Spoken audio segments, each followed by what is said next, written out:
Salut tout le monde, c'est Raito, on se retrouve pour la review du chapitre 134 de Eden Zero, un chapitre très cool, voilà, ça met en place les choses, on va partir sur du méga lourd, en tout cas n'hésitez pas à liker la vidéo si jamais elle vous plaît, surtout abonnez-vous si vous aimez Eden Zero, je parle du manga et de l'animé, et dites-moi en commentaire votre avis sur le chapitre, et nous on attaque ça, c'est parti, let's go. D'ailleurs juste avant, est-ce que des live reactions de Eden Zero ça vous plairait ou pas? Dites-moi ça, bien sûr je ne peux pas montrer les scans, faudra que je fasse 100, mais dites-moi quand même si ça vous intéresse. En tout cas, on commence le chapitre avec Rebecca qui enfin fait des vidéos. Oui, ça y est, elle profite de son aventure pour faire des vidéos. C'est un truc qui était très reproché récemment parce que Rebecca, depuis l'aventure, n'a quasiment fait aucune vidéo. Et bien voilà, ça y est, on a 5-6 pages, peut-être un peu plus, 2 pages où on voit Rebecca faire des vidéos, ou en tout cas, on voit qu'elle en fait et ça c'est cool. Donc du coup, ils vont sur Moodroll, une planète avec de la boue, la planète de la boue, il pleut de la boue, il y a des torrents de boue, il y a que de la boue, voilà, tout est fait en boue. Et en fait, à la base, ils sont allés là-bas sur cette planète pour trouver des reliques de Mother.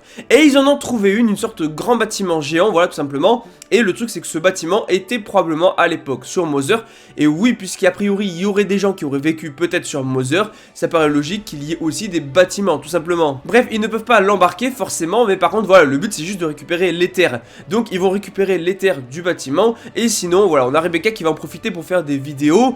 Mais au final ces vidéos sont totalement nazes. Heureusement on a Kochipo qui va lui donner des conseils en tant que youtubeuse, bicubeuse plutôt, qui du coup a quand même beaucoup d'abonnés. Du coup elle va lui donner pas mal de conseils en mode voilà, le cadrage est pas ouf, ça se voit que c'est surjoué, c'est pas réaliste et tout. Donc voilà, et au moment où justement où ils étaient sur la planète, donc où il y avait Rebecca, Omura et tout, là par contre il y a eu torrent de boue et tout, mais là elle a pas filmé. C'est là qu'elle aurait dû filmer, c'est pas son vieux truc de boue parce que ça fait totalement truqué. Non, elle aurait dû filmer quand il y a eu les geysers de boue, les torrents de boue. Mais non, voilà, Rebecca n'a pas trop, voilà, le côté bicubeuse, hein. Du moins, elle n'a pas le talent des bicubeuses, elle ne sait pas quand prendre les bonnes vidéos. Mais heureusement, on a Kochipo, donc du coup, sur l'Eden Zero, et clairement, c'est le nouveau sensei de Rebecca qui lui servira tout simplement pour ses prochaines vidéos, car elle en sait bien plus qu'elle, et surtout, elle sait comment ça fonctionne, le bicube, comment faire des bonnes vidéos, tout ça parce qu'elle a beaucoup d'abonnés. Sinon, voilà, je zappe un petit peu, mais on a pas mal de passages drôles quand il y a les geysers et tout avec les différents personnages de Golden Zero, Omura, Waishiki et tout, on rigole bien. Et ça, je pense qu'en animé, franchement, on va se taper des barres. Sinon, voilà, ils veulent aller sur d'autres planètes pour trouver forcément des reliques de Mother parce qu'il y en a un peu partout. Et à un moment, on a Shiki qui parle de planète des chats, planète des lapins et tout. Je me demande vraiment si on va aller un jour sur la planète des Exiles et si ça va avoir un rôle important par rapport à Happy ou pas du tout. Je me demande vraiment, ça pourrait être marrant. Après, même si ça n'a pas un rôle important, juste y retourner une fois, tu vois, sur la planète des Exiles, voir des gens tout simplement comme Happy, ça peut être assez sympa, bien que Happy soit robotique, mais sinon non, voilà, là on a Wish qui a proposé quelque chose de super intéressant, sans parler du fait qu'Omura parle d'une planète d'entraînement, comme si ça lui avait pas suffi, donc son entraînement avec Xénolite.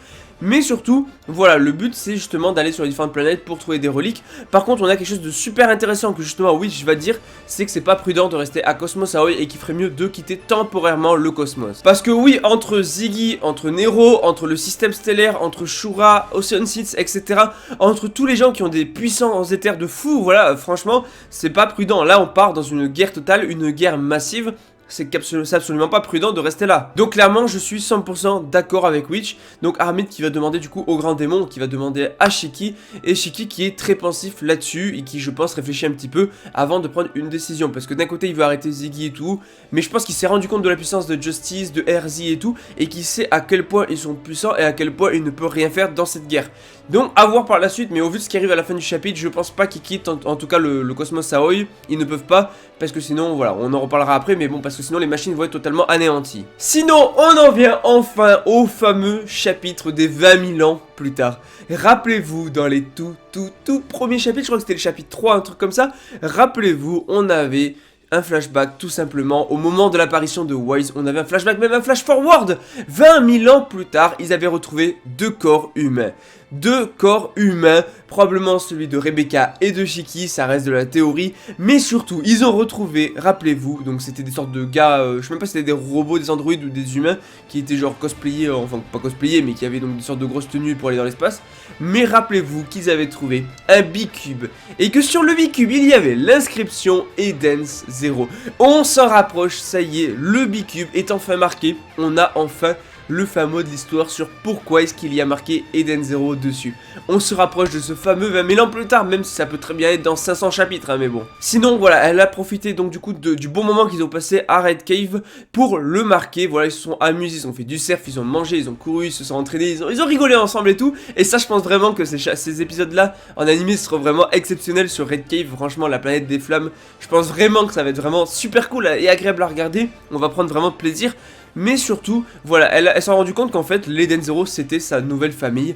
Et que du coup, bah, elle a décidé de marquer clairement tout simplement sur son bicube les mots Eden Zero. Et donc Abby qui fait une petite remarque par rapport à l'écriture et tout, mais voilà, Rebecca aime bien l'écriture en manuscrit comme ça, et franchement on y est, on s'en rapproche, et franchement c'est cool. Sinon les choses sérieuses commencent, fin du repos, les choses commencent avec Shura. On a une annonce qui est faite, un flash info, et sur ce flash info on va avoir Shura qui va s'exprimer à la télé, parce que apparemment, de ce qu'on apprend, de ce qui est dit en tout cas, il y a des machines qui se sont révoltées sur plusieurs planètes, sur plusieurs étoiles, dont je crois Solton.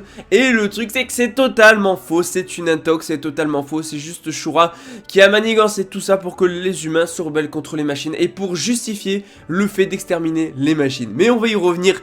Mais Shura, non seulement c'est un bel enfoiré, mais j'adore le perso, il est cool, c'est un très bon antagoniste en fait. Vraiment super intéressant parce qu'on a vraiment Shura qui va parler en tant que fils de Nero, en tant qu'Océan 6, parce que tout simplement il a le costard et tout, la cravate devant les micros, genre comme devant les journalistes et tout. C'est bien foutu, je trouve, c'est bien foutu, on voit qu'on est sur quelque chose de sérieux. Et oui, Shura, quand il est à la télé, il est totalement sérieux, il arrive à avoir un discours, mais sérieux et véridique. Certes, il part loin dans son discours, mais il a réussi à convaincre tous les gens qui sont donc du coup dans le Cosmos AOI, j'ai l'impression, en tout cas une grande partie. Par contre ça va être la panique chez les robots vont essayer de fuir, mais il y a les humains qui vont essayer de les tuer, ça va être la grosse pagaille. Mais franchement Shura fait très sérieux à la télé. Sinon bah du coup Wise, Shiki, tout ça y est, Omura et tout, ils savent à quoi ressemble Shura. Et donc Shura qui va faire son discours en disant que voilà, depuis quand on tremble devant les machines, autrefois on cohabitait et tout, mais voilà, sans difficulté. Mais au final du coup elles ont décidé d'agir donc de leur propre volonté, de se retourner contre nous à cause du virus et tout. Donc voilà, les hommes peuvent pas accepter de vivre du coup avec de la peur des machines. Du coup ouais, il dit j'ai pris une décision difficile, mais c'est pour le bien de tout le monde, le bien du peuple. Nous allons exterminer les machines, mais on sait très bien que c'est pas pour le bien du peuple, tu fais ça pour toi parce que tu as envie d'exterminer les machines. En vrai il s'en fout, je pense, du peuple, il s'en fout. Autant peut-être que Nero s'intéresse à son peuple et en prend soin, autant pour moi Shura il s'en fout totalement. Sinon on apprend du coup que les Ocean 6 se sont occupés déjà de toutes les étoiles où il y a eu des révoltes, ce qui veut dire qu'ils ont probablement exterminé les machines sur ces planètes alors que les machines n'avaient absolument rien fait. C'est pour vraiment justifier une sorte d'extermination de masse, ce qui est totalement faux en fait en soi, parce que les machines n'ont encore rien fait. Et de ce que nous dit Armin, c'est de la pure intox, parce que Ziggy, il n'y avait pas de serveur géant du coup sur les autres planètes, c'était que sur Foresta. Du coup ce n'est pas Ziggy qui a piraté les machines, ce qui fait qu'elles ont jamais été piratées. Et tout ça est faux, c'est juste Shura qui manigance tout pour faire croire aux humains que les machines se manigancent pour justifier son extermination de masse. Du coup d'où le titre du chapitre avec le Judgment Day, donc le jour du jugement. Ça y est, il a déclaré la guerre aux machines, il a déclaré la guerre aux machines, la guerre aux machines est déclarée, il veut anéantir toutes les machines de Cosmos AOI. Forcément Shiki pas content, logique j'ai envie de dire, et surtout il repense à Xenolite et à Nadia, parce que oui ce sont des machines, et ils savent très bien que les machines sont pas forcément mauvaises. Sinon on arrive à la fin du chapitre, une masterclass, franchement Machima, mais il nous régale à chaque chapitre. On a Ziggy plutôt, qui s'attend tout simplement à ce que Shura fasse ça. Voilà, il avait prévu que Shura allait agir comme ça et tout. Donc on a Wiser qui est pas trop, qui a pas trop suivi le truc, qui est en mode ah ouais, parce qu'il veut exterminer toutes les machines et tout. Et là non, il y a un plan derrière tout ça, c'est que justement le seul moyen de tuer toutes les machines en même temps, donc du coup a priori il y aurait un moyen de tous les tuer en même temps, ça serait tout simplement d'activer le fameux dispositif. Ce dispositif dont justement c'est le moyen ultime dont seul le sanctuaire peut l'utiliser. Et ça s'appelle All Link System, donc le système des liens pour tous. Enfin en gros, voilà, ça relie tout le monde, ça relie sûrement toutes les machines. Et voilà, Ziggy il attendait que ça, il attend que ça. Donc est-ce qu'il veut s'en emparer? Est-ce que justement s'il s'en empare, il pourrait contrôler toutes les machines pour lui? Et oui, parce que je présume que ce système là peut les détruire, tout comme peut les contrôler. Et si jamais, donc là, il peut s'emparer Ziggy de ce système-là, il pourra peut-être contrôler, parce que toutes les machines sont a priori reliées à ce système-là, au vu du nom du truc, All Link System. Si toutes les machines sont bien reliées, ça veut dire que s'il s'en empare et qu'il arrive à le pirater ou autre, il peut tout simplement contrôler toutes les machines.